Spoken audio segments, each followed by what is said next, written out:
On n'est pas éliminé pour l'instant, c'est bon. Ouais, c'est bon, toujours en course. Toujours en course. Il y a un deuxième quiz tout à l'heure, hein. Donc, il Ok. ne faut pas vous relâcher. Alors, on passe à la charte. La charte, c'est le deuxième gros morceau du business plan. Donc, on va commencer d'abord par donc, le persona à qui on va s'adresser, mais surtout, la charte, elle va définir la raison d'être de l'entreprise. Quelle est la vision, sa mission. La vision, elle doit être donc, elle doit définir en fait la situation idéale par rapport aux besoins identifiés. C'est-à-dire que dans votre vision, vous allez vouloir répondre donc à une problématique. Donc, il doit y avoir une cohérence avec le besoin identifié dans la mission que vous allez exprimer, dans la vision pardon, que vous allez exprimer, et elle doit être ambitieuse mais accessible et aussi attirante. Donc, la manière dont vous allez la pitcher, vous allez faire le pitch, ben, il faut montrer que vous avez une certaine ambition, donc vous avez envie d'apporter quelque chose de nouveau, quelque chose de réaliste également, parce que si votre ambition, je sais pas, c'est d'ici 2 ans de faire des navettes spatiales pour aller sur Saturne, personne ne va vous prendre au sérieux. Donc voilà, c'est important que ce soit ambitieux mais réaliste et aussi quelque chose d'attirant qui va parler à votre interlocuteur. D'où aussi l'intérêt de définir avant l'interlocuteur, donc le persona, de connaître ses mots pour que lorsque vous allez pitcher, d'utiliser les mots du persona pour être sûr que ça résonne. Ensuite, il y a la mission. Donc la mission, elle doit être claire et elle va décrire la raison d'être de votre entreprise. Et elle doit répondre donc à cette question. Quelle est la raison d'être de l'entreprise?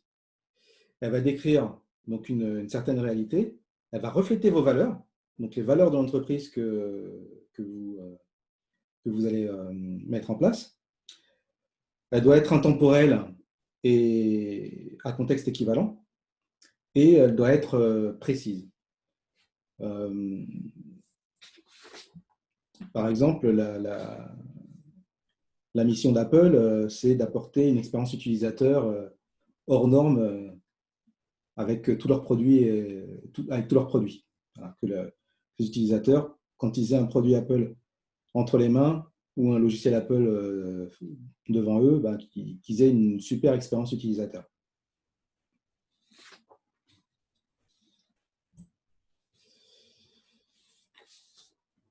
Ensuite, vous allez définir les objectifs. Donc, vous allez définir 3-4 objectifs principaux vers lesquels votre mission va tendre à réaliser.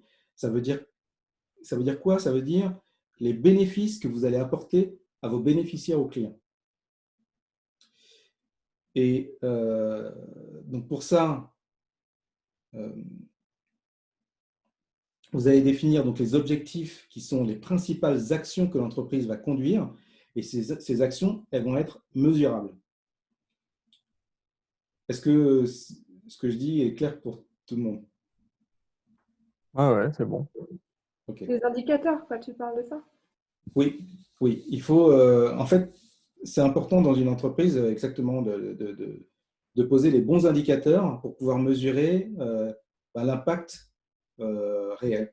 Et donc, les objectifs que vous vous donnez, il faut au final, dans le temps, pouvoir vous assurer que vous les atteignez ou pas. Et donc, mettre en place les bons indicateurs. Et enfin, il y a le principe d'action. Et là, il s'agit de savoir ce qu'on souhaite promouvoir. Donc, les valeurs de l'entreprise qu'on va mettre en avant. Donc, qu'est-ce que je souhaite promouvoir ou défendre en faisant ce que je fais.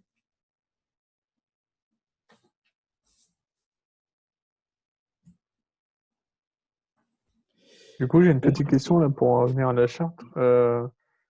Ça, après, tu l'utilises par exemple sur ton site internet pour te présenter ce genre de choses ou tu gardes uniquement pour toi, pour pitcher ou discuter avec tes clients? Alors,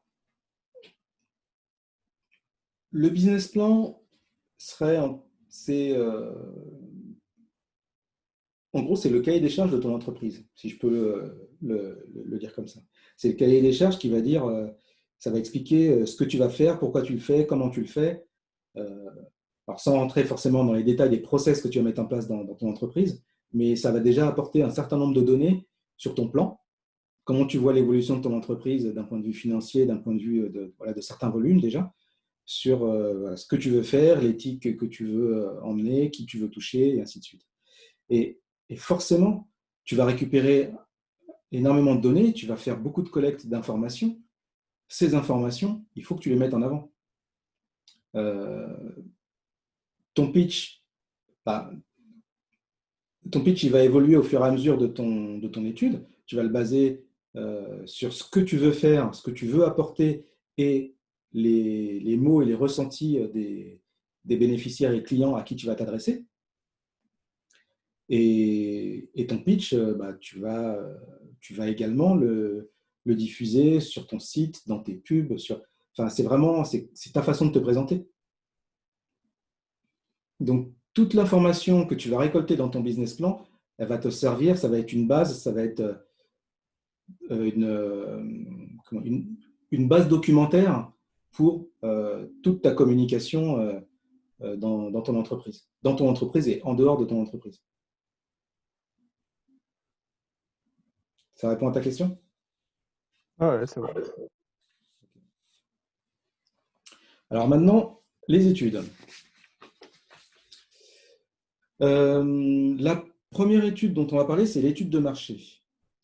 Donc, vous voulez créer une entreprise qui va avoir donc une raison d'être. Elle va promouvoir des valeurs, elle va réaliser des actions pour distribuer ou vendre des produits ou des services. Et il va falloir vous assurer déjà que techniquement, c'est faisable par rapport au marché que vous aurez identifié. Donc, il faut regarder quelle est la réglementation en vigueur. Est-ce que vous avez toutes les compétences pour pouvoir agir sur comment dire, dans ce domaine, sur ce marché? Quelles sont les perspectives qu'il y a sur ce marché, les perspectives d'évolution? Est-ce que c'est un marché qui a le vent en poupe ou pas? Est-ce qu'il y a une saisonnalité? Est-ce que, par exemple,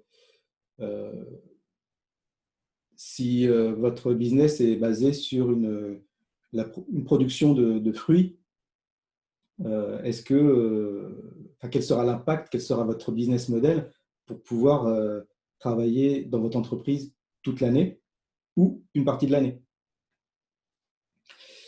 Est-ce que vous visez à apporter des innovations à un marché déjà existant? Ou est-ce que vous allez vous reposer sur des innovations d'un autre marché que vous allez adapter et ou est-ce que vous n'avez pas du tout d'innovation? Est-ce que vous allez juste suivre la tendance, par exemple? Il faudra aussi analyser les volumétries, qui sont les acteurs, leur nombre, leur part de marché, leur chiffre d'affaires, comment ils sont répartis et comment vous envisagez de vous placer dans tout ça. Donc voilà, c'est une première étude qu'on va réaliser qui va déjà vous indiquer si est-ce que ça vaut le coup de venir sur ce marché, quel est le contexte de ce marché, les risques, les, les contraintes et qu'est-ce que vous pouvez aussi apporter sur ce marché. Comment quand vous allez vous placer dessus, comment vous allez bien vous positionner.